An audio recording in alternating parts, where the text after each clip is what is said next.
You know about the fight for the orcas at SeaWorld and the monkeys in laboratories. But the bulls? Who helps the bulls? PETA? That's next on the PETA Podcast.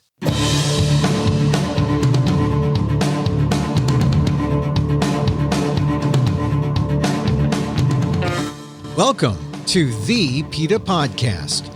I'm Emil Guillermo, your host for this behind-the-scenes look at PETA, the largest animal rights organization in the world.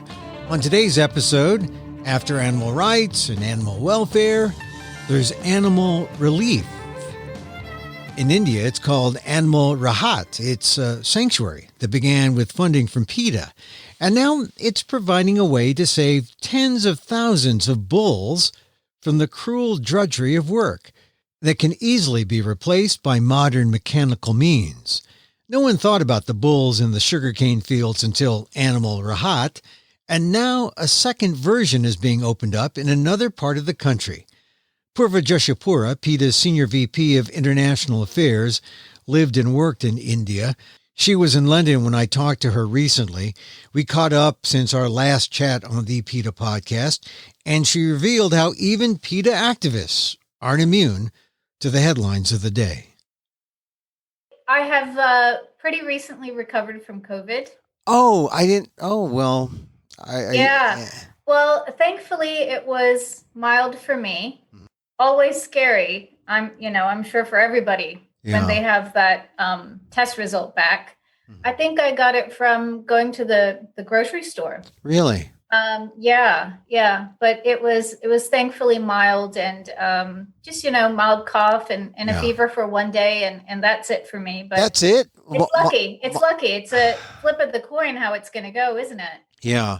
But I mean, it could have been also maybe a false positive. No, it wasn't a false positive. It was. I tested twice because I couldn't believe it myself. Yeah. I kind of thought, oh, it's just a cold. I haven't met anybody. How can I possibly have gotten COVID? But turned out to be COVID. So, we haven't been tested, but I know that I've had little, either not really a chest cold, but I feel a chest cold coming on and I fight it by resting and sleeping and that kind of thing. But who knows?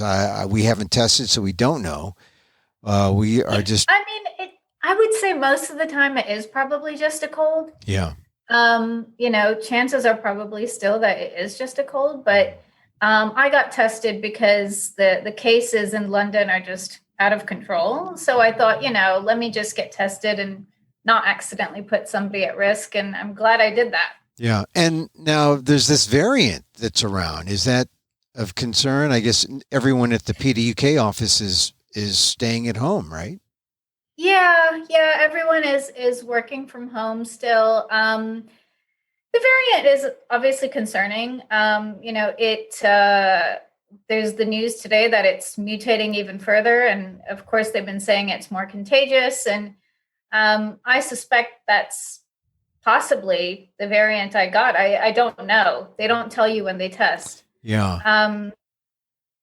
But yeah, it's unfortunate, but I have fully recovered as far as I can tell.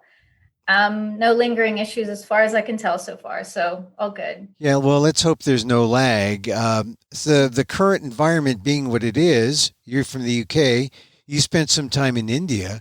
How significant is it down there? I mean, it's all over. It's all over the world. But as the person who looks at all the international impact of PETA, what's happening there in India right now? Well, it's one of the most worst affected countries, alongside, of course, the United States and Brazil and here, and we've had a number of we've known a number of people who've gotten COVID over there as well, but thankfully it looks like their numbers are improving. But right now, India is suffering from bird flu. Of course, COVID-19 itself is believed to be it is a zoonotic disease, and it's believed to have come from a wet market in China where animals are, crammed against each other in cages and in filthy conditions. And just a breeding ground for disease and opportunity for disease spread. And similarly, in India, you have all the chicken factory farms. All of those chickens go to similar live animal markets in India and get sold for fresh slaughter. And there's bird flu that's been found in numerous states across India, including the H5N1 variant, which has a 60% mortality rate in people who catch it. Right now, bird flu, or that variant of bird flu, it more easily passes between a bird and then a human, rather to human. But all it takes is a mutation. And so we've been busy reminding people what is the origin of not only COVID-19, but SARS, which also came from a similar market, and now bird flu, of course, swine flu coming from a factory farm, and even HIV and Ebola have links to the killing of animals for food. So, we've been busy reminding people that if they're upset about COVID, if they're upset about bird flu, they got to go vegan. Yeah. I start off talking about this because it's the environment we're in right now, and it has to affect everything that PETA does, especially the great projects that PETA supports, like the program in India called Animal Rahat. And so how is the COVID affecting the effort of Animal Rahat? And that was in my mind as we were going to talk about this. But first, we have to establish, what is Animal Rahat and why is PETA supporting Animal Rahat? So Animal Rahat means relief. And so it means animal relief. And the organization is based in the rural areas of Maharashtra, where there's lots of sugarcane factories, there's brick kilns, and traditionally, either bulls have been used for this work or donkeys are used in the brick kilns for various things. Horses in the area are used. And there was, even though tens of thousands of bulls and other animals have been used for this extremely grueling hard labor, which is extremely hard on their bodies. When they're hitched to these carts, and if you can imagine a cart rubbing against your neck all day long, it gives them cancer of the neck. It leads to a lot of wounds and, broken bones and just pure exhaustion. They don't get a day's rest. Despite all of that, there was no organization in the area either providing those animals veterinary care or relief, or another aspect of what Animal Rahat does is to try to get those animals transitioned out of work in the first place. So there was no organization doing that. That's why Animal Rahat decided to set up there. That's why PETA supports the work Animal Rahat does. And while being based in these areas, they have now taken on a broader range of work, including offering emergency response care and so on to all sorts of animals, wild animals, dogs, cats, all sorts of animals who are in the area. And what part of India is Rahat, Animal Rahat? It's in a rural area of a state called Maharashtra. It's about a train ride, a whole night train ride away from, bustling Mumbai. It operates in the Sangli, Solapur, and Satara districts because that's where the factories are based. For the sugarcane is especially what the bulls are used to haul on their backs. So that's where it's set up, and they have a sanctuary that's in Sangli, which has currently about 128 animals as residents that it cares for from a variety of places, both the sugarcane factories from being retired from that work, or the brick kilns, and also animals that have been rescued from circuses or from used for rides, and so it's more chickens. So it's more than just the bulls right now. Yes, it is. It spans across they help any animal out there who needs help. And the significance again is that if it weren't for Animal Rahat and what PETA does to support it, what would be there for the animals? Oh, well, I give you an example of what it was like, probably, without Animal Rahat there. I'd gone along on a scouting trip with them once, and just on a small stretch of road in front of the brick kilns where they use the donkeys, we found 3 donkeys that were on the side of the road. One of them had his front legs kind of run over by a vehicle, because if they break their bones, if they get too sick, or if they get too wounded to work, they're just being left on the side of the road. Similarly, the bulls and the bulls that are being used at the sugarcane factories, they suffer from not only the hauling tons and tons of sugarcane on their backs all day long. They're frothing at the mouths. They're whipped with ironically, a leather belt made from some other poor bull that went before them. They have torture devices that are kind of tied to their necks sometimes, which are kind of like spiraling spikes. And all of this was happening kind of without any type of oversight, without anyone helping the animals if they needed veterinary care or relief. And now with Animal Rahat there, they go on enforcement drives. They confiscate the torture devices. So those fellows know they're not supposed to be using whips. They're not supposed to be using spikes. They're not supposed to be putting spikes in, horses' mouths and so on to control them. They provide veterinary care. So there's a lot of knowledge that has been shared with the community about things that they can also do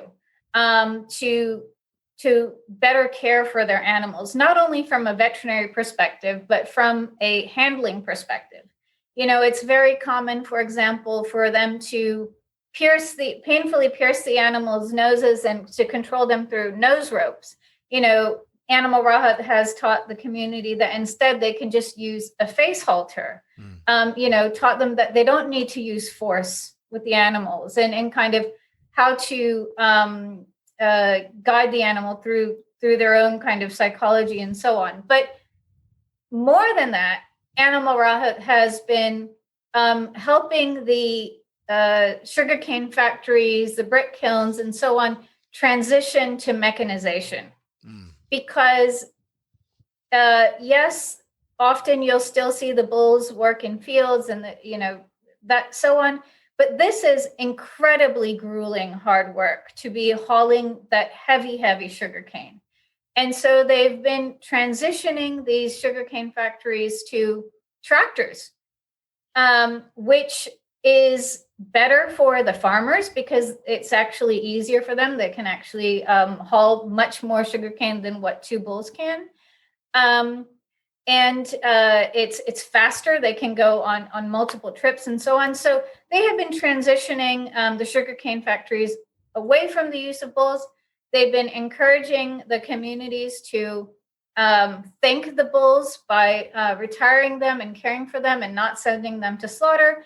And many of the bulls and donkeys have either come to our sanctuary or they've gone to a sister sanctuary, which is in Tamil Nadu. So this is really an example. Animal Rahat is an example of real, not just animal welfare, but animal relief, much needed in the most populous country in the world. Oh, it's absolutely needed. And you had started out by asking about the pandemic and how the pandemic has affected Animal Rahat's work. In some ways, the pandemic has had a positive effect on animals. You have things like a horrible bull taming sport. They call it taming, but it's bull torturing, blood sport. called Jallikattu, where men gather around and they torment a bull off, sometimes even to death, in a kind of running of the bulls type of event. That event was stopped for many months because of the pandemic. For example, you didn't have all the cars and so on the roads, and so a lot of the wild animals started reclaiming their spaces in India. So that was wonderful to see. At the same time, you have the community dogs and the community cats and all of the animals who live on the streets. They were really reliant on scraps being given to them from restaurants and from kind people and so on. And with the lockdown, those animals were left with nothing to eat.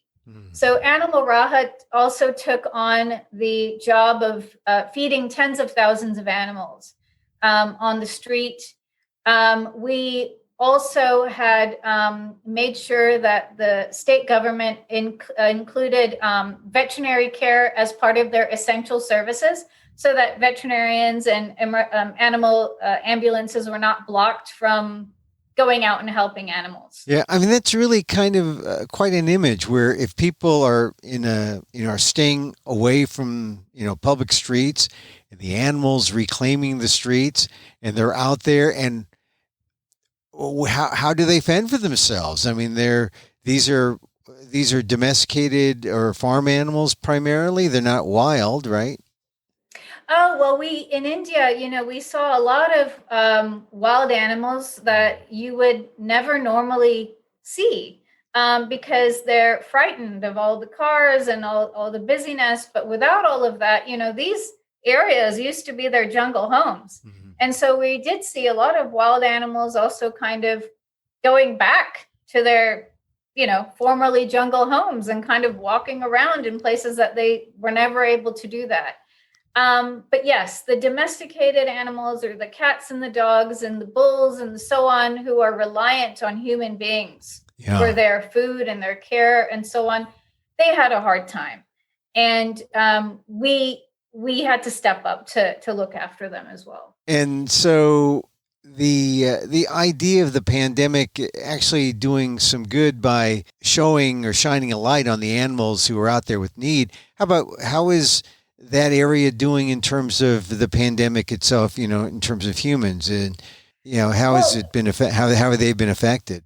Part of what Animal Rahat does is community outreach to help communities in that area who are often heavily reliant on animals for their livelihood, and yet still need the messaging that if you care for your animals, you're actually caring for yourself as well. And so they do a lot of outreach to these communities on better animal welfare practices, ranging from,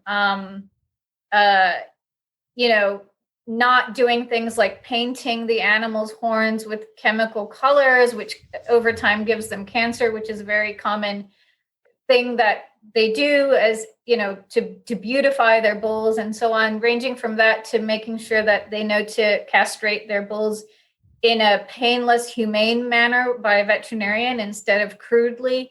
So they do a lot of that outreach. And as part of that outreach, they have been making sure that the communities also understand what COVID is, what they're supposed to be doing to protect themselves from COVID, and to protect their loved ones from COVID as well. So that's all been part of, it's become a part of their community outreach. So you help people and animals. It's all in one. Tell me though, so every time I talk to you about things happening in India, there's this perception by people mostly in the U.S. or outside. They think, oh, well, They love their cows in India. They're sacred. They revere the animals. They know how to take care of them. But mostly that's a kind of, it's not a myth, is it?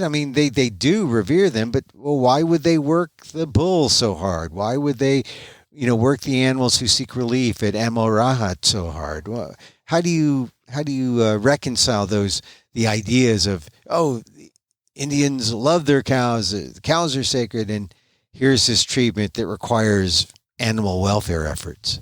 it is true that religiously, culturally, cows are sacred to many, many in India. In fact, many in India, in the country, are shocked and really in disbelief to learn what happens to these animals, to be turned into bags, belts, and shoes. It's hidden from most of the public. It's hard for them to accept that the calves are taken away from their mothers, so that humans can steal the milk. I mean, that's where PETA steps in, to try to make sure that people learn that's what's happening, both for leather that's sold in India as well as much of it is for export. And the bulls, a lot of the way that they're treated has been kind of long-standing, generation after generation, where there is this misconception that these bulls are huge animals, and there's often these beliefs that you have to control them through violence and through force. And there's a fear, because they're so big and they have these huge horns. There's a level of fear as well in handling those big animals. And so that's why Animal Rahat, working with the communities that have those bulls and so on, is so important, so that they can see that, yes, we may have been doing this way all along, but we don't have to keep doing it this way here forward. And even better, we don't even have to use these bulls. We can use, wonderful tractors instead. Yeah, you talked about the mechanization project. Is it something that is, being put forth by the government, or is it something that individual groups or entrepreneurs are trying to do? And where does PETA fit in terms of trying to, make sure that the mechanization project takes hold so that the animals are spared?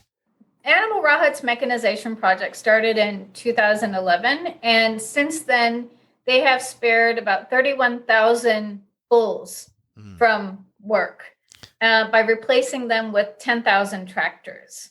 And what Animal Rahat did is they worked with tractor manufacturers to encourage them to give the farmers an easier price.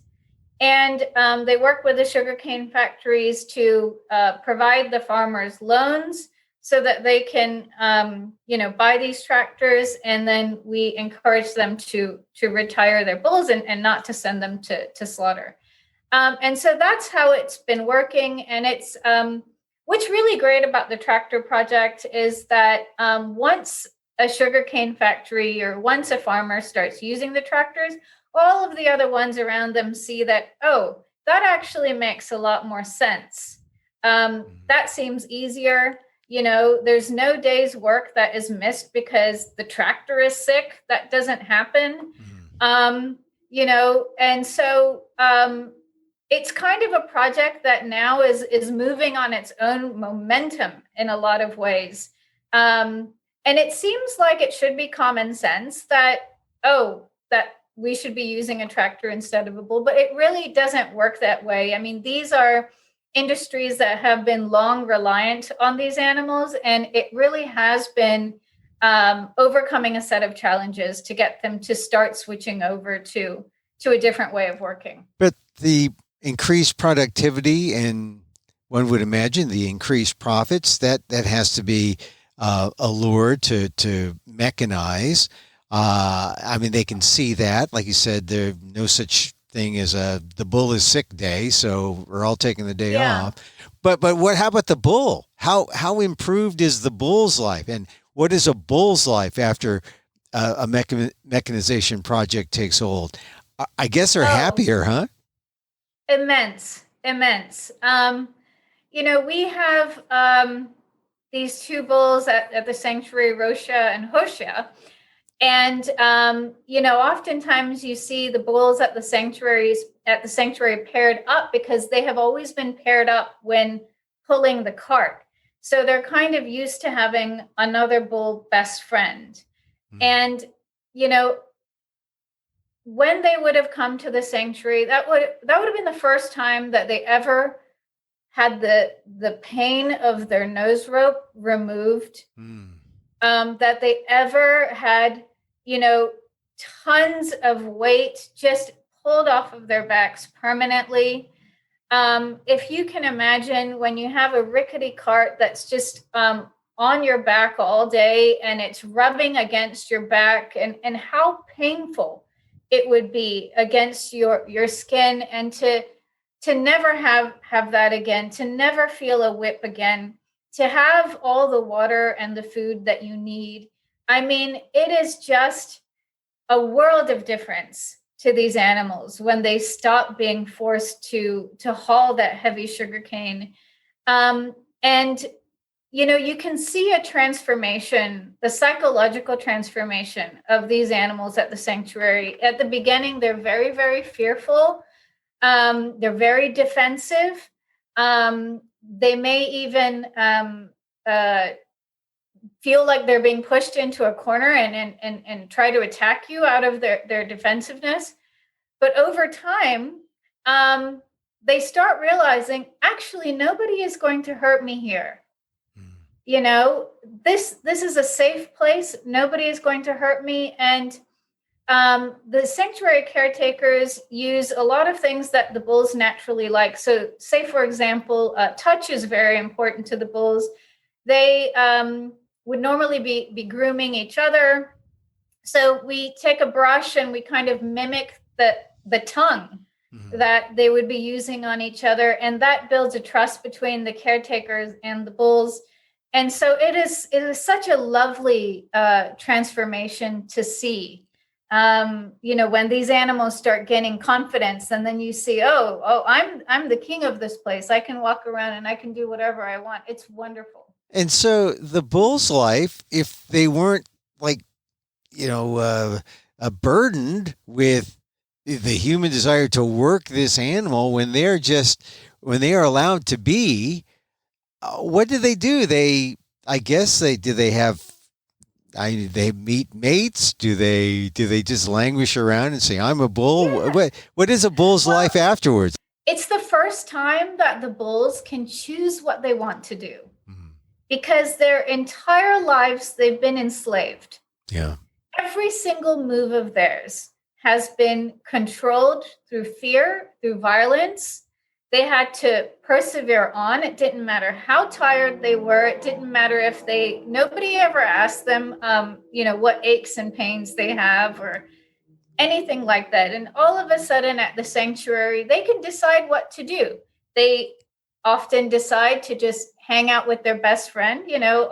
Most of them have another bull best friend. They go for walks. Sometimes they go on the pond. They love to eat off of the trees, and they love to brush their bodies against the brushes that are around. They like to interact with the other species of animals. There's this buffalo there. His name is Mahesh. He's very funny. I mean, if you go to the sanctuary, he's the first one to come up to greet you. He's so curious. And, he'll be walking around with you the entire time that you're at the sanctuary. And that's his choice. That's what he's choosing to do. So they all choose to do different things. They all have different personalities. Some are still more timid than the other ones. Other ones are more brave. Some are more social. Other ones are more shy, just like people. Yeah. But the point is, they get to be bulls for once. Absolutely. It's the first time that they get to do what bulls do, and that they get to live as nature intended them to live. Yeah, right. Because bulls aren't necessarily intended, from humans' perspective, intended to work and be the beast of burden, that kind of thing. But they were put on to be bulls. And the idea of Animal Rahat providing this for them is I don't think anyone really thinks of animal welfare or animal relief really quite in the same way here in the United States, although maybe they should. Well, we, precisely because of what you've just said, we bring a lot of children from schools around the area to Animal Rahat, because a lot of these children would be having bulls at home, used for work and so on. And there are a lot of these beliefs that they exist for working, that they do not feel pain because they're so stoic. They don't show pain in the same way as a human being would, because if you had a bull out in the jungle who's got a broken leg, and if he was screaming, then a lion would easily find him. So they don't show pain, or they don't express pain the same way that we do, but that doesn't mean that they don't feel it. And so we're trying to get a lot of the kids, we're trying to get the kids to unlearn bad lessons, and to, go home and tell the parents what they learned at the sanctuary about animal care. And that's the first time a lot of them have ever been in an environment where the animals are happy. Yeah. They're not sad. They're not tied to a short rope. They don't look like they're in pain. They don't have a wound on their body. They're happy. Their bones are not protruding off the sides of their ribs. And this is all just one of the many benefits of Animal Rahat, which is really, in the same way that people would care about the orcas at SeaWorld, or they would care about any animal involved in any kind of, work kind of, this is not entertainment, but the bull is the center and is the force, and yet no one thinks of the bull. And I think people who listen to this might be more bullish about bulls and about saving bulls. Well, right? I hope so. And they are the most, when they're not frightened, they're the most gentle, sweet, intelligent animals. One of the times I went to the Animal Rahat Sanctuary, there's this huge bull. I mean, he's so big. He's got huge horns, and he lowered his horns and started coming at me. And I thought, oh no. And one of the caretakers said, oh, no. He just wants to scratch between the horns,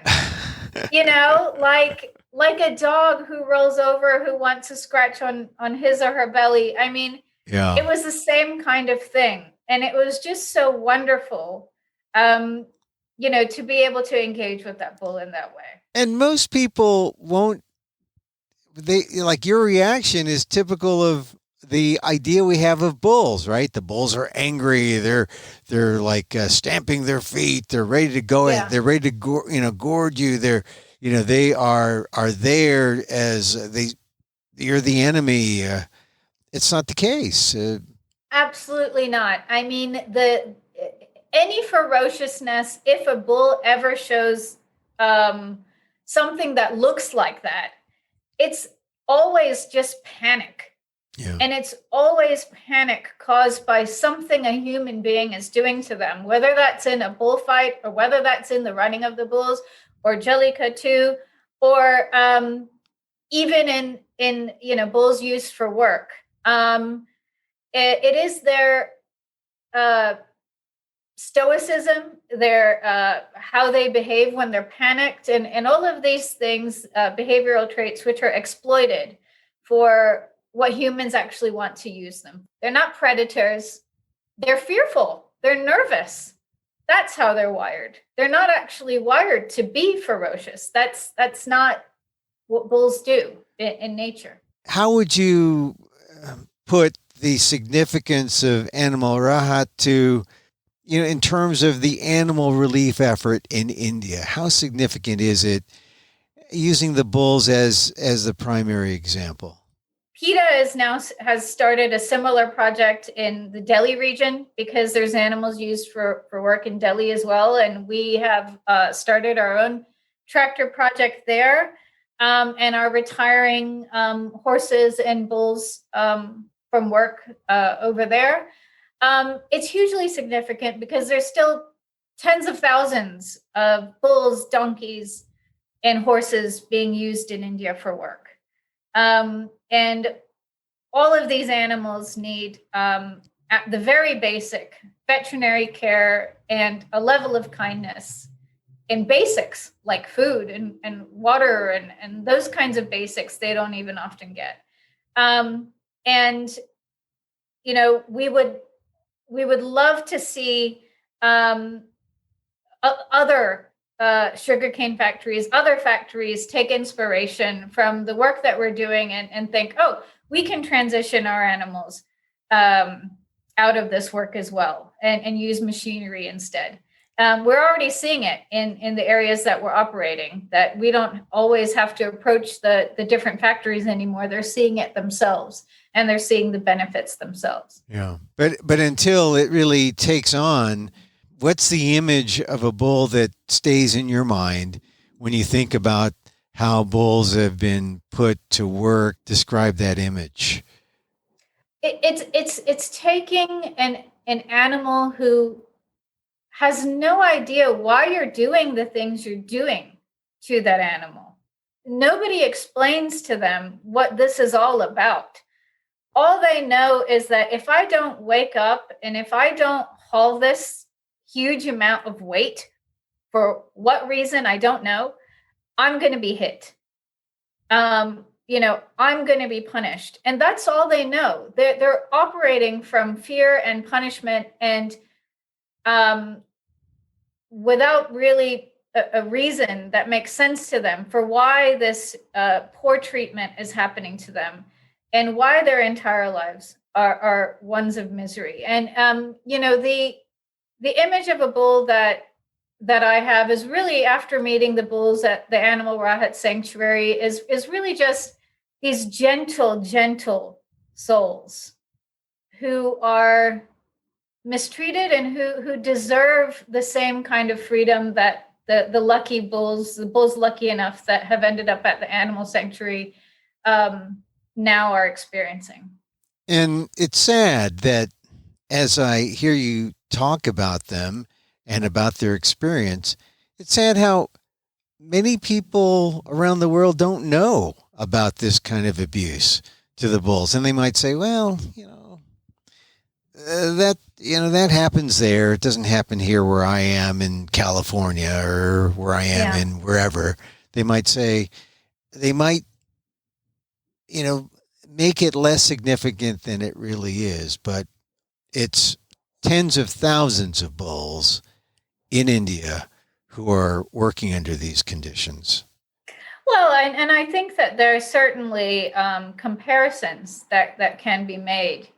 Just as people have this misconception that a bull can't be tired, people have that misconception about horses. Yeah. People have the misconception that a horse can just run and run and run and never be exhausted and never be pushed past the point of exhaustion. That if you whip a horse, that it doesn't sting as badly for them as it would for us. I mean, these are just bonkers ideas, but it's the same kinds of myths and misconceptions that allow people to mistreat the bulls the way that they do in India. Is the same that, you see kind of horses being mistreated in other countries for races and so on. So there's certainly learning experiences for all from Animal Rahat's work. Well, we can try to let people know about what Animal Rahat does, and we can try to be, as I said, bullish on the bulls. Let the bulls be bulls. Their time now to be what they were meant to be, and what they're meant to be is not to be enslaved. Poorvah Joshipura, thank you very much. Thank you.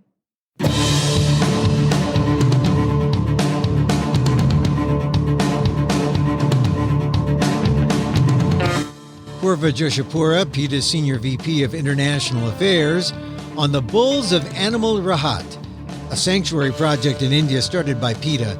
A second iteration of Rahat is starting in another section of India. Find out more about the Bulls of India at PETA.org. And that's our show this time out. Hey, thank you for listening.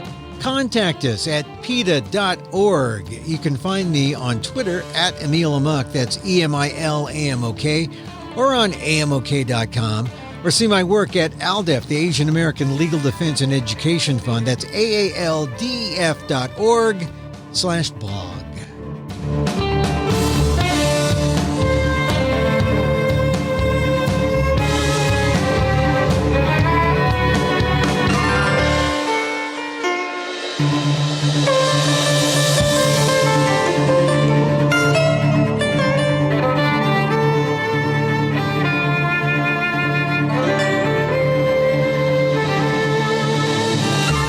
Once again, thank you for listening. Check out all our episodes on your favorite podcast app or on Apple Podcasts, where you can rate and review the show. It helps get the word out about the issues you care about.